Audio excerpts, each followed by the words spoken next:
வலிமை இல்லாம இருக்கிறாங்களோ அவங்க கிட்ட மட்டும்தான் உங்களோட சட்டங்கள் எல்லாமே நடைமுறைப்படுத்துறீங்க.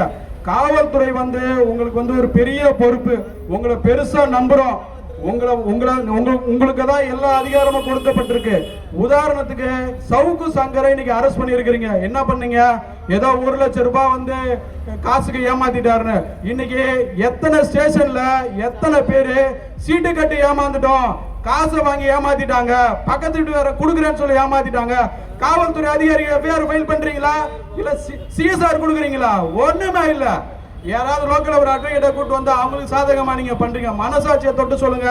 சவுக்கு சங்கர் வீட்டை உடைச்சு போனீங்கல்ல உள்ள, அதுக்கு எவ்வளவு பாதுகாப்பு? ஆம்புலன்ஸ் மத்தவங்களுக்கு இந்த மாதிரி பண்ணுவீங்களா?